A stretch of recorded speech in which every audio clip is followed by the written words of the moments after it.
Gracias a Dios, hermanos, ahí estamos en la hora 5, ya en el Instituto Local de Coacalco, con la materia Epístolas Generales. El tema es el mediador, el sacrificio que quita el pecado y advertencia al que peca deliberadamente. Estos son los capítulos 8 al 10 del libro de Hebreos y vamos a ver algunas de estas verdades que están aquí. En cuanto al mediador del nuevo pacto, por supuesto que es Jesús. Decimos siempre hay una énfasis de que ya no es Moisés o Leví o los otros sacerdotes, sino Jesús. Dice el 8, del 1 al 5, tenemos tal sumo sacerdote, el cual se sentó a la diestra del trono de la majestad en los cielos, ministro del santuario, por lo cual es necesario que también tenga que ofrecer, habiendo aún sacerdotes que presentan ofrendas según la ley, las cuales sirven de lo que es figura y sombra de las cosas celestiales.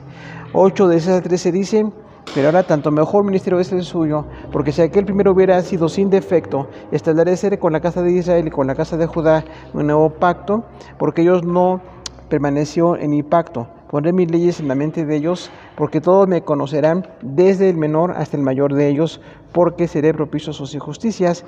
Al decir nuevo pacto, ha dado por viejo el primero. Y del 9, del 1 al 5, dice el resumen: ahora bien, aún el primer pacto tenía ordenanzas de culto. En la primera parte, llamada el lugar santo, estaba el candelero, la mesa de los panes de la proposición. Tras el segundo velo estaba el tabernáculo, llamado el lugar santísimo, el cual tenía un censario de oro y el arca del pacto, cubierta de oro por todas partes, y sobre los querubines de gloria que cubrían el propiciatorio.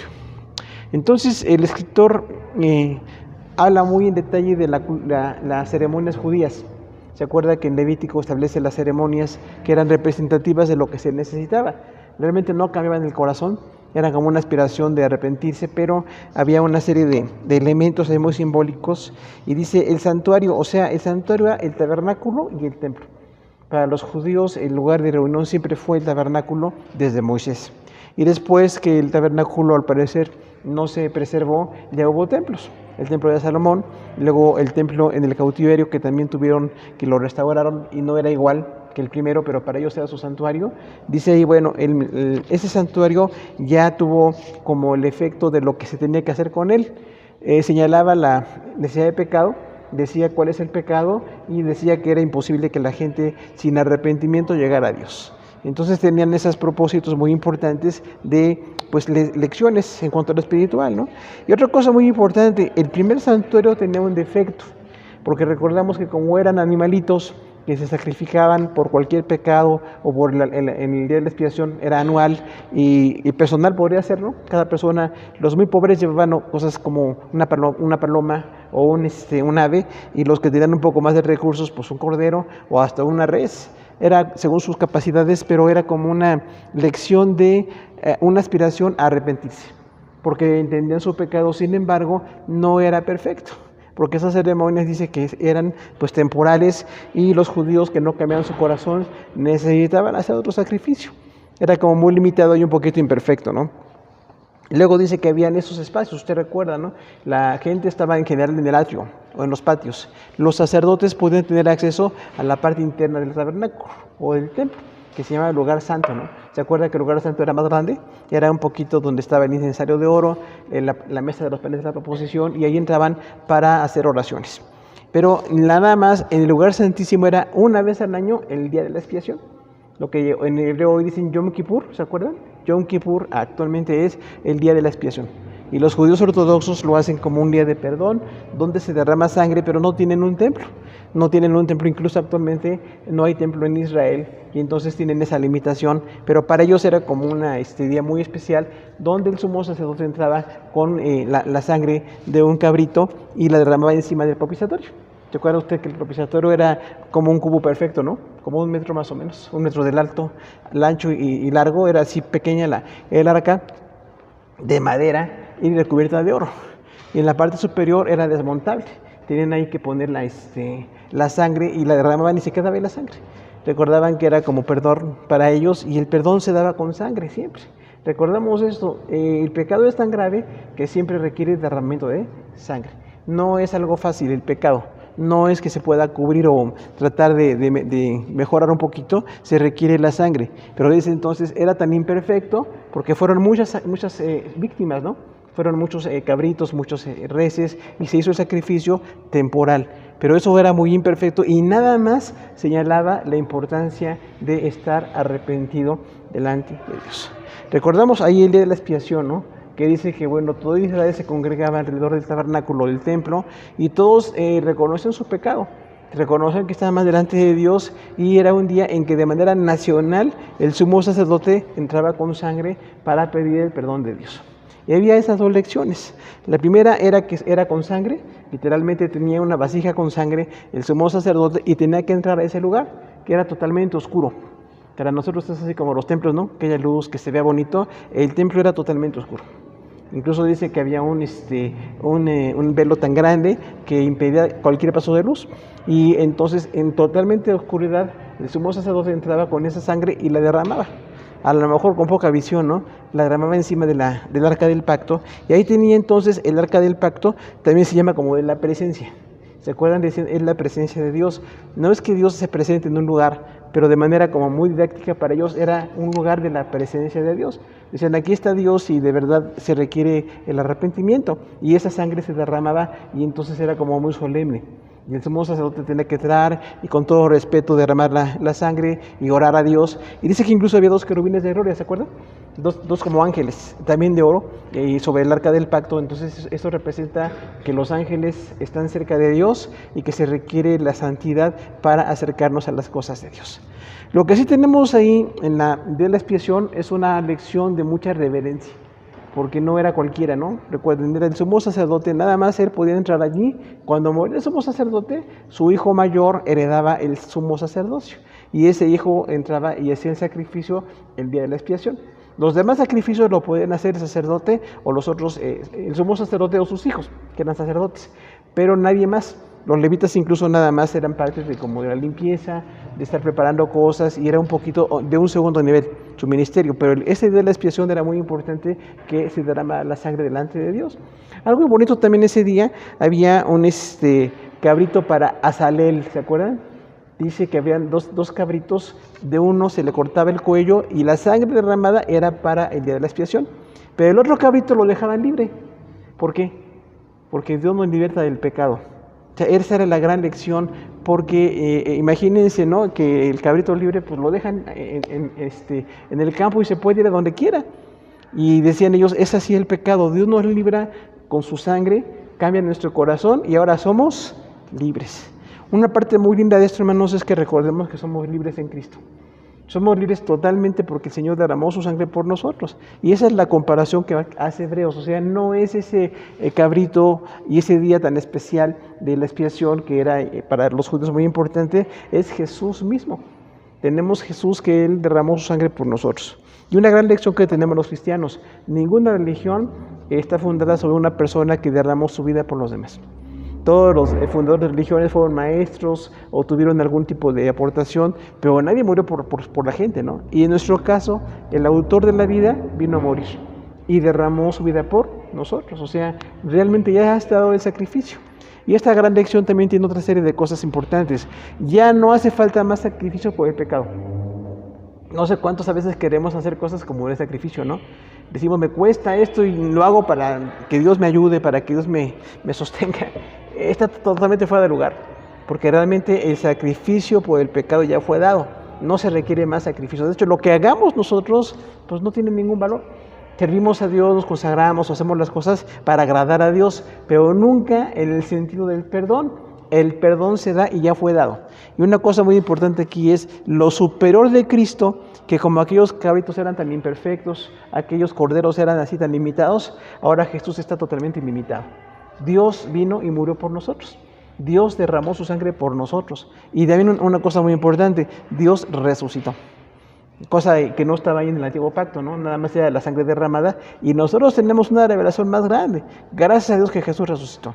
Por eso creemos en un sacrificio, creemos que es solemne, que es de bendición del estar en Cristo, pero tenemos un gran sumo sacerdote y ya no hace falta más sacrificio por el pecado. No sé a cuántos a veces tenemos como una tendencia todavía a algunas ceremonias, como para suplir la fe, ¿no? Decimos, yo quiero ir a un lugar donde me sienta consagrado, donde yo me aparte. Está bien apartarse a veces, ¿no? Pero no es que me pueda cambiar el corazón. Ya el corazón lo cambió la obra de Jesús. Y cada quien tendrá pues sus necesidades personales por su trabajo, por su profesión, por su actividad propia. Tiene cosas que hacer, pero que nunca lo que hagamos como que nos ayude a acercarnos más a Dios. Realmente no.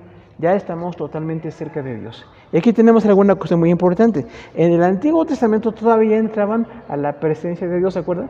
Dicen, vamos a entrar al lugar de la presencia. Y muchas veces era el arca del pacto el lugar de la presencia de Dios. Pero nosotros ya no tenemos que entrar a la presencia de Dios.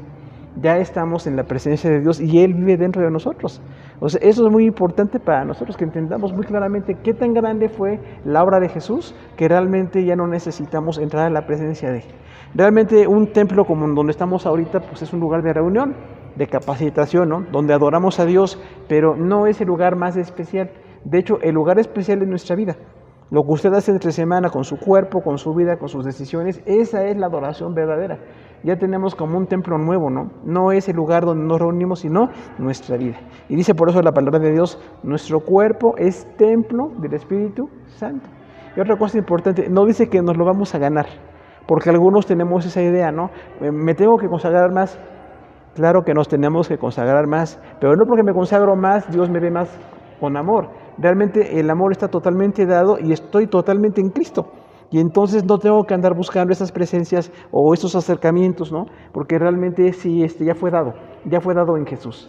Entonces, ¿qué lugar tan importante tiene Jesús como el Hijo de Dios, el que derramó su sangre y nos ha dado la bendición de estar en perfecta comunión con Dios? A veces tenemos falta de comunión, nos falta tiempo, tenemos muchas actividades, estamos saturados con muchas cosas y con muchas ideas, todos, y necesitamos hacer un alto en el camino, ¿no?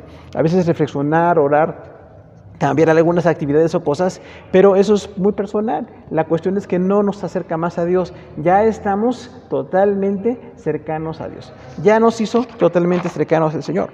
Luego, capítulo 9 de Hebreos habla del tabernáculo, la primera parte, 9 del 6 al 13, la primera parte, cómo estaba, que incluso se sacrificó se autorizó con sangre. ¿Se acuerda? Cuando Moisés hizo el tabernáculo, muy lindo el tabernáculo y todo, Aarón y sumo sacerdote estaban ahí, dice que derramó sangre sobre todo el santuario. Ahora, ¿la sangre es bonita, hermano? La sangre es muy fea. Realmente imagínense, ¿no? Se empieza a coagular, huele mal, tiene un aspecto no agradable. Entonces, este sacrificio no era algo así bonito en el sentido de que fuera de mucha lucidez o algo muy vistoso. Era algo difícil de ver. Igual Jesús en la cruz es difícil de ver. Todas las heridas, todo el sacrificio, todos los golpes, toda la burla, todo lo que le hicimos como humanidad a Jesús no es bonito. Claro que de ahí nos viene la salvación, pero entonces tenemos que darnos cuenta de que el precio pagado fue muy alto.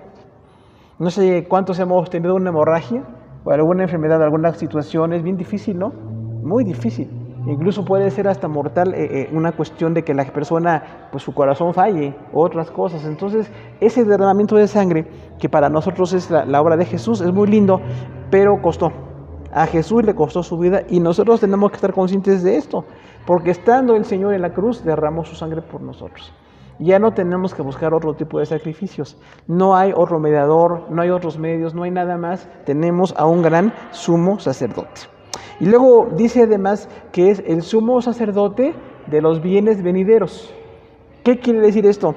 Que no nada más es sumo sacerdote como los hombres, que eran sacerdotes temporales, para la necesidad, para el sacrificio, para lo que se requería. Era muy lindo, ¿no? Pero Jesús es el sacerdote de los bienes venideros, o sea, de la vida eterna, de las cosas que todavía no suceden, pero que van a suceder. Y entonces esto nos tiene que alentar el corazón, hermano, porque a veces como que nos desalienta, ¿no? Tanta maldad, tantas cuestiones difíciles de sobrellevar aquí en la tierra, pero no nada más nos quedamos con la bendición aquí en la tierra. Sí nos bendice aquí en la tierra, nos fortalece, establece cosas muy lindas, pero también nos da la aspiración de las cosas venideras. Viene la gloria de Dios, viene la verdad de Dios, viene una restauración total y otra cosa muy importante, viene una revelación nueva con las cosas de Dios. Ahí pensamos entonces que cuando muramos vamos a tener conciencia, ¿no? Porque algunos piensan que hay una inconsciencia. De hecho, hay una secta por acá, ¿no? Ustedes saben, que dicen que el sueño de la muerte. Y ahí viene una confusión, porque el versículo existe, ¿no? Dice la palabra de Dios, el sueño de la muerte. Ahora, dos problemas. Nunca una doctrina se hace nada más basada en un versículo, porque ahí está el versículo. Pero todas las doctrinas se requieren muchos versículos, lo cual se llama contexto temático. O sea, ¿qué otras cosas dice la Biblia sobre ese tema para que yo tenga el concepto completo? No hay ningún otro texto que diga del sueño de la muerte. Ahí hablaba como de un descanso o una cuestión temporal de la que tenemos que estar conscientes. Nos vamos a morir y vamos a dejar todas las presiones que tenemos, cuestiones que nos parecen importantes, y vamos a estar delante del Señor, pero no estamos dormidos, estamos totalmente conscientes. La persona en cuanto muere aquí en la tierra cierra sus ojos, pero sus ojos en el alma lo sabe delante de Dios. El espíritu regresa a Dios que no dio, pero el alma está delante de Dios. Una cosa tremenda, el alma no necesita ya nada. Ya el cuerpo cumplió su función, a veces ya no las cumple muy bien que digamos, pero bueno, ya no lo va a necesitar. El alma ya no necesita nada, está con Dios en su presencia y disfruta con Jesús, ¿no? En el paraíso. Entonces, ¿cuál necesidad va a haber de alguien que muere, hermano? Si está en Cristo, pues ninguna. Gracias a Dios ya está del otro lado, ¿no? Ya logró la meta. Los que estamos todavía aquí tenemos que batallar y ubicarnos. Y decir, bueno, no es que tenga todo, hay cuestiones difíciles de sobrellevar, pero por la gracia de Dios estoy esperando que los bienes venideros me iluminen para estar en las cosas de Dios. Porque eso es lo que Él prometió, ¿no? Jesús dice, voy a prepararles un lugar, una gran lección. En el contexto de Jesús, cultura grecolatina, grecorromana del año 0 de nuestra era, nadie importante preparaba el lugar para los demás. Siempre tenía servidumbre, ¿de acuerdo? Decían que mi sirviente te prepare la comida o el lugar donde vas a dormir. Pero cuando Jesús dice, yo les voy a preparar el lugar, quiere decir que nos ama tanto que Él mismo lo prepara. Claro que Él es Dios y no sé cómo haga las cosas, ¿no? Si literalmente está haciendo un tiempo para prepararnos la morada o nada más es simbólico. Porque dice, yo les preparo el lugar a ustedes, o sea, yo les doy el lugar de importancia. Y hermano, ahí hay algo muy lindo, ¿no? A lo mejor aquí en la tierra a veces hay lugares bonitos donde hemos estado y lugares no tan bonitos. Sin embargo, el lugar más precioso, la ciudad celestial, el lugar donde Dios vive, lo está preparando Jesús para nosotros. Entonces nos da un gran honor Jesús a nosotros, ¿no? Como si cualquiera de nosotros le decimos a alguien, mira, yo mismo te preparo lo que tú necesitas. ¿Qué es eso? Una gran atención. Porque la gente tiene cosas que hacer, no siempre está con el tiempo para preparar, pero Jesús dice, les voy a preparar lugar para que donde yo estoy, ustedes también estén. O sea, al nivel de donde está Jesús, qué maravilla, ¿no? No se sienta mal por lo que ha estado aquí en la tierra, lugares bonitos o no tan bonitos. El mejor lugar está reservado después de la muerte. Y lo está preparando Jesús para nosotros. Por eso dice que Él es el mediador de los bienes venideros. Ahora, este bien venidero, que es la vida eterna, tiene muchas descripciones. No nada más en Hebreos, en muchos lugares es vida eterna. O sea, no es algo así temporal nada más, que la vida temporal es bonita, ¿no? La vida aquí en la tierra, cuando estamos con Dios, es bonito. Estamos con Dios, nos bendice, nos fortalece. Pero esta es eterna. Y es un nivel de vida muy superior. Dice la palabra Zoe. Eso es muy bonito, ¿no? Porque la palabra bios, de la que viene biología, es la vida natural, bios. Pero Zoe se llama vida espiritual. Es la vida de Dios mismo. Una calidad de vida, una bendición, una certeza, una abundancia tremenda, ¿no? Por eso cuando dice Jesús, les voy a dar vida y vida en abundancia, es lo que quiere decir, la vida Zoe. O sea, es una vida muy, muy especial. Claro que la vida aquí en la tierra, si estamos bien en las cosas de Dios, puede ser linda. Hay cosas a veces difíciles de sobrellevar, pero tenemos la vida con el Señor. Sin embargo, la vida que Él promete, la vida eterna, es muy superior. Y ahí tenemos entonces la aspiración de las grandes cosas. Y hay algunas personas que piensan que la vida eterna la hemos inventado como para consolarnos, ¿no? Si ustedes, los cristianos, no se conforman con la muerte, ya inventaron la vida eterna. La noticia es que no la inventamos nosotros, la inventó Dios. Dice ahí, Él es el que da vida eterna, y es así la vida eterna. Si la Biblia dijera que nada más la vida terrenal y que cuando acaba la vida aquí, el sueño de la muerte se acaba, bueno, sería un concepto. Pero Él dice, hay vida después de la muerte. Prepárense para esta etapa bonita. Y la gran noticia es que la vida que tenemos aquí en la tierra es la más corta. Los 60, 70 años que tengamos algunos por la gracia de Dios es muy bonita, pero esta otra es eterna. O sea, esta vida que el Dios da es eterna y va a ser una vida de esa calidad como la que Dios da, con la que Él concede. Imagínense conocer más de Dios. Y no estaremos dormidos. No sé cuántos somos medio dormilones, que hasta ahorita se nos nota algún... No, déjelo ahí. Dormir es bien rico, ¿no? El tiempo de dormir, descansar. Los que ya tenemos cierta edad, nos falta un descanso en algún momento. Pero no vamos a estar descansando allá. Viene nueva revelación, nuevos trabajos, nuevas cosas que Dios nos va a diseñar. El descanso puede ser parte de, pero no nada más es puro descanso. Ahora tampoco vamos a tocar el arpa, imagínense los que no tocamos ni la puerta, ¿qué vamos a hacer allá? Ni tampoco con un angelito ahí con alas de pollo, no, tampoco. Es una vida de revelación, de bendición, quizás con las facultades que nos da Dios aquí en la tierra, las desarrollemos en el cielo. Sirviéndole, adorándole, exaltándole, haciendo otras cosas, conociéndonos más. Una cosa muy buena, se va a acabar el tiempo en que nos despedimos. Es lindo encontrarnos, ¿no? Qué bonito cuando a alguien lo queremos y nos encontramos, pero qué feo cuando nos despedimos. ¿Verdad? Decimos, ay, te quisiera ver más, no me dio tiempo de estar más como quisiera, pero en la eternidad tendremos el tiempo para estar permanentemente con la gente, hermano. Yo creo que va a ser una comunión muy especial, ¿no? Entonces, nos preparamos ya desde aquí. Fíjese que la iglesia nos prepara. El amor, la comunión, el interés, las cosas que aquí disfrutamos como iglesia son una parte, un antecedente de lo que va a ser en la vida eterna. Sí nos vamos a reconocer. Ya no tendremos el carácter tan feo. Ya no tendremos no sé qué cosa. Lo que usted no quiera tener, qué bueno que ya no. Pero las cosas buenas sí. Y hay una cosa importante como de noticia. Porque dice Apocalipsis, los muertos grandes y pequeños estarán delante de ellos. Esa interpretación está muy interesante, porque algunos piensan que son grandes o pequeños en lo económico o en lo político. Yo pienso que es en la edad.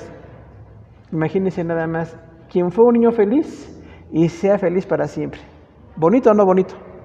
Quienes no fueron muy felices su infancia, pues no tienen esa felicidad, ¿no? Pero hoy por eso dice entonces, grandes y pequeños. Oiga, los pequeñitos adorarán a Dios. Otros piensan que todos tendremos una edad parecida. Ya sé que va a ser tema de debate al final, ¿no? Por ahí de los 30, 33 años que somos jóvenes, que vamos a ser todos iguales. Unos piensan eso. Yo pienso, como dice, los grandes y pequeños es una cuestión de la revelación de Dios.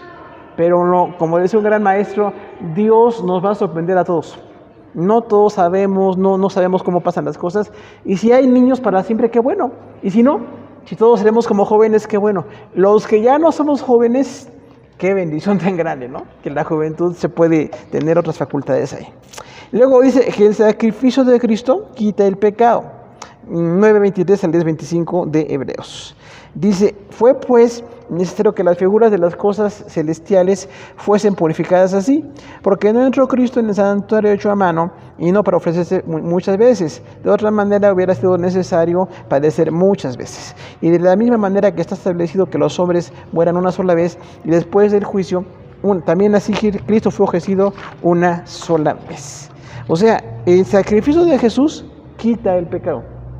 Y aquí tenemos varias cosas que decir. El pecado lo quita porque nos da un perdón total, pero el pecado sigue en nuestro corazón.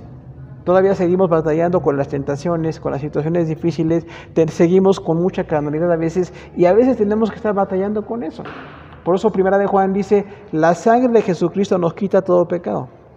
Ese tiempo es perfecto, o sea, pasó ayer, pasa hoy y va a pasar mañana. ¿Qué es esto? Que ya como cristiano sigo batallando con el pecado.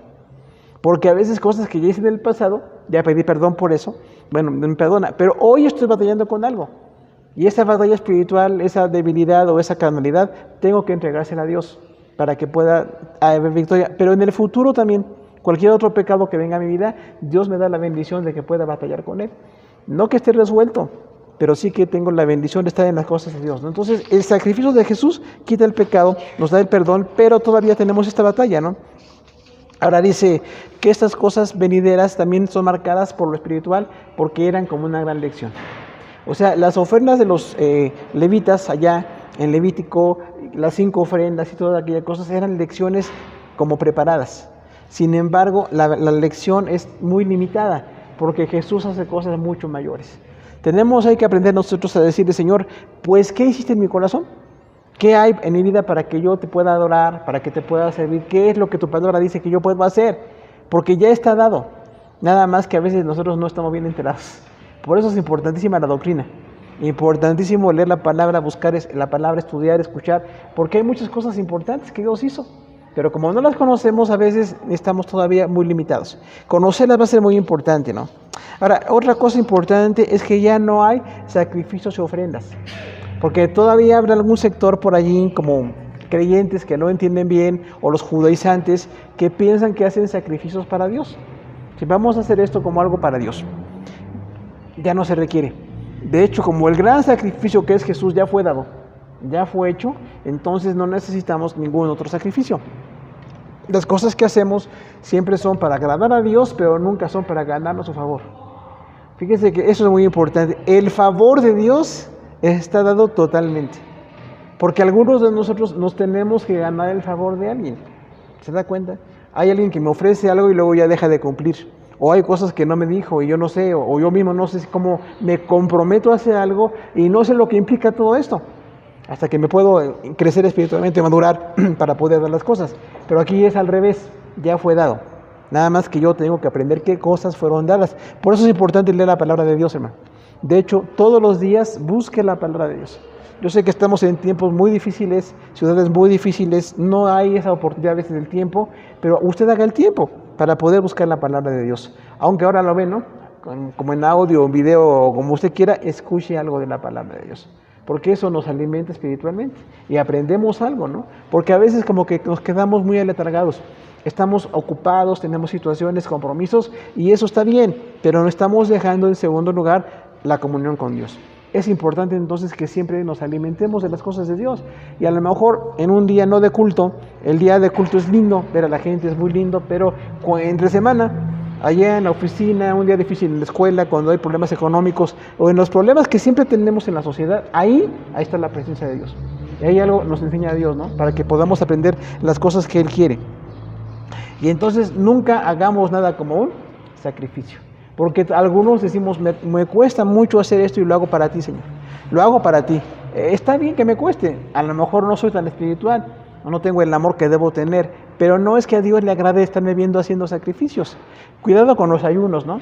Porque algunos piensan que el ayuno es como un sacrificio. ¿Se ha dado cuenta? Entregué un ayuno. ¿Cómo que entregué? O sea, es como que es tan importante porque es un sacrificio. Dios ve que me duele el estómago, que me mareo. A los que tenemos otros ya síntomas, imagínense, ¿no? Ay, Dios, ayúdame porque estoy sintiendo muy feo. No, eso es como un sacrificio. Ayunamos para nosotros.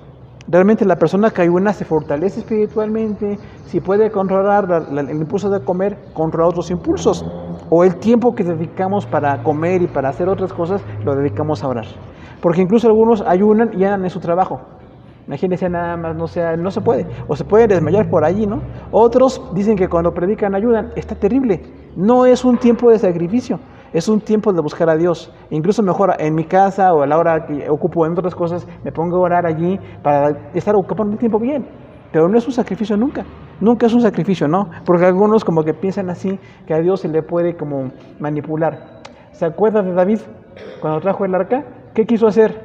Manipular a Dios. Ese fue el problema. Dios le dijo, no lleves el arca porque yo no necesito un templo. O sea, ¿Dios necesita un templo? Pues no. Sin embargo, David, copiando la idea de otros reyes que tenían templos muy fastuosos, le dijo a Dios, yo tengo una casa muy linda y tú estás en tiendas. No es justo, voy a hacer una casa bonita para ti. De hecho, David nunca pudo hacer la casa, ¿se acuerdan? Eso es Salomón. Pero dice ahí la palabra que Dios no quiere una casa porque como que lo queremos controlar.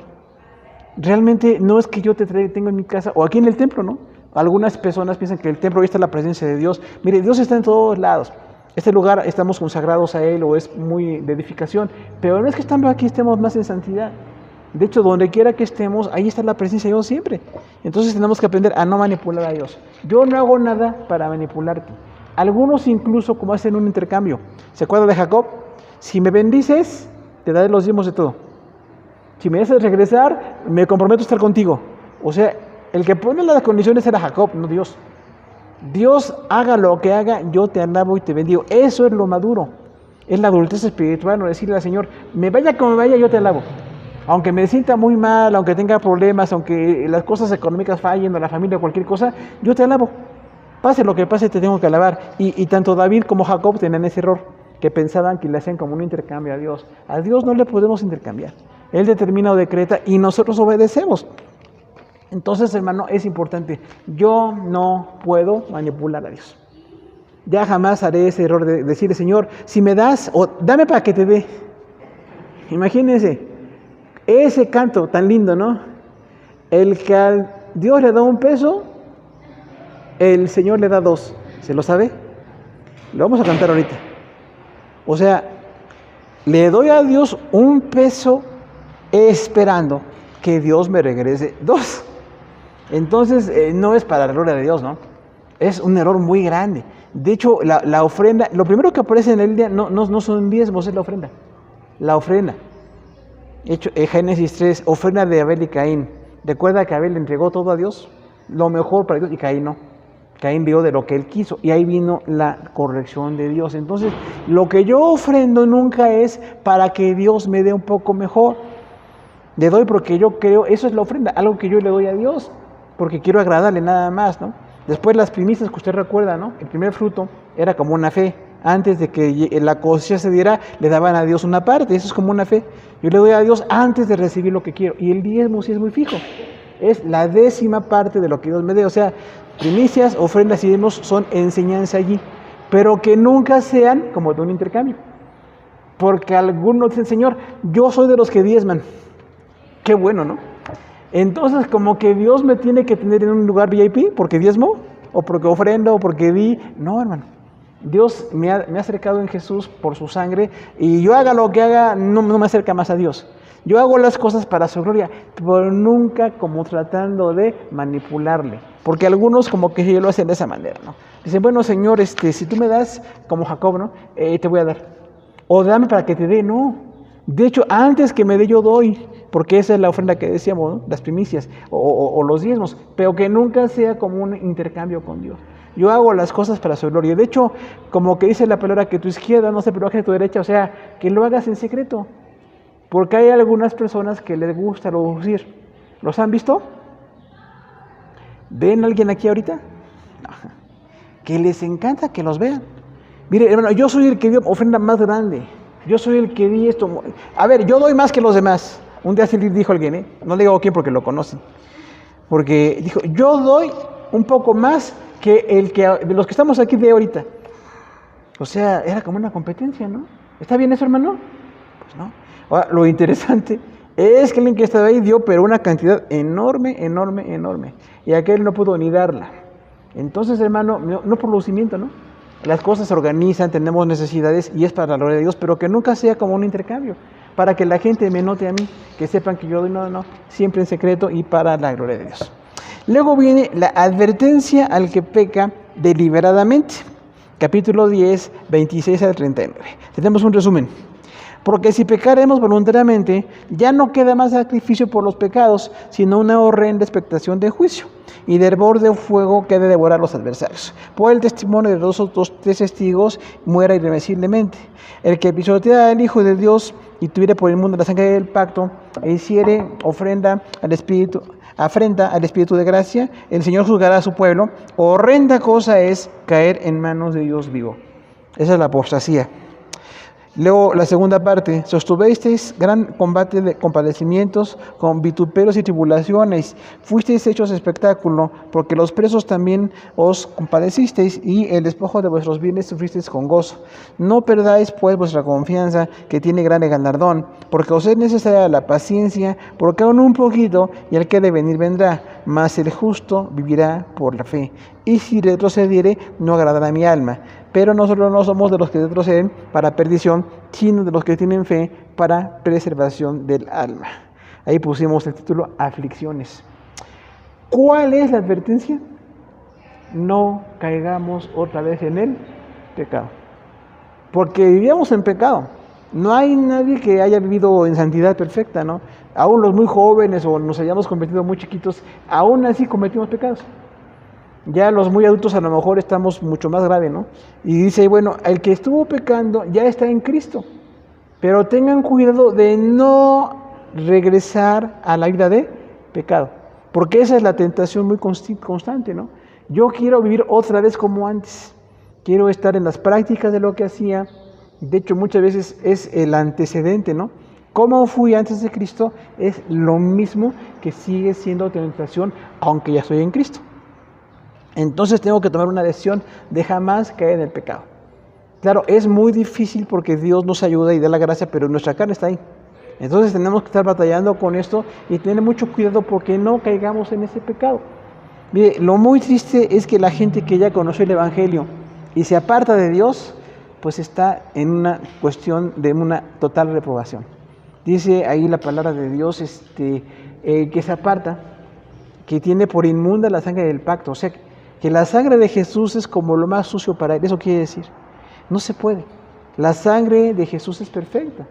Nosotros somos imperfectos y estamos en la batalla cada vez de buscar más de Dios y todo esto, pero la tentación va a seguir ahí. Y sin embargo, si alguien otra vez regresa al mundo, tiene por inmunda la sangre del pacto. Entonces no es cualquier cosa, hermano. Por eso dice ahí el versículo, horrenda cosa es caer en manos del Dios vivo. O sea, la gente que tiene sus dioses o sus imágenes, pues los maneja como quieren, ¿no? Igual los manipulan como quieren, ponen hasta el tono de cabeza, ¿no? Y es cosas así, no se puede. Esa es como una cuestión muy religiosa, pues totalmente fallida. Estar con Dios, Él es el Dios vivo. De hecho, se traduce el Dios viviente. No es un Dios de un tiempo. Siempre ha habido Dios y vivirá. Pero ya caí en sus manos. Por su gracia me salvó, alguien me evangelizó, estoy en Cristo. No puedo tener otra vez la conducta y la actitud de regresarme al mundo. Porque a lo mejor sí es como una tentación muy constante, ¿no?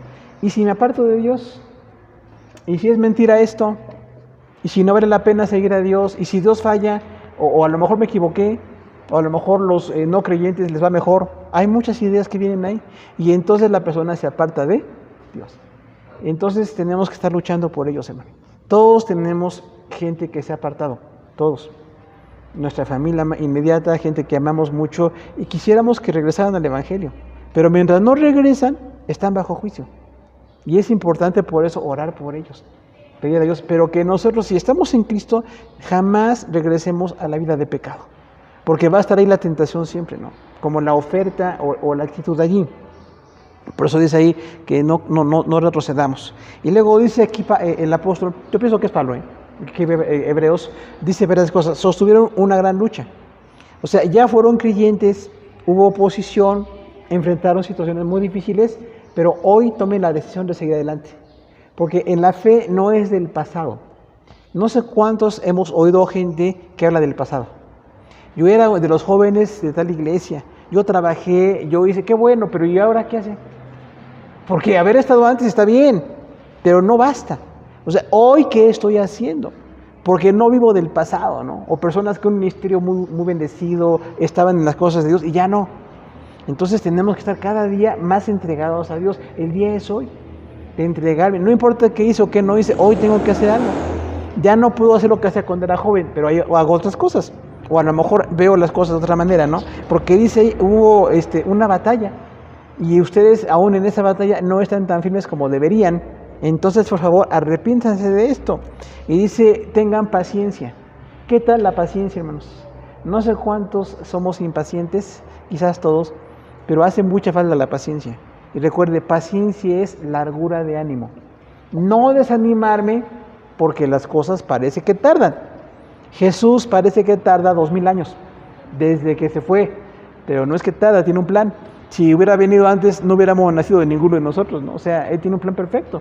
Entonces, no se está tardando, lo hace por amor para aquella gente convertida, pero muy importante, estemos expectantes. ¿Se acuerda cuando dice el mayordomo? El mayordomo infiel golpea, se alcoholiza y se descuida. El mayordomo fiel es la misma palabra. Dice, él se entrega y está de noche y de madrugada esperando a su amo, aunque tarde mucho, ese es el fiel. Entonces somos llamados a ser fieles, no viviendo del pasado, sino haciendo las cosas que Él tiene. Y dice, bueno, estas cosas ustedes padecieron, pero no se ha acabado. Aún mientras tengamos vida, decirle al Señor, ¿qué plan tiene, Señor? ¿Qué quieres hacer en mi vida para que yo te pueda seguir?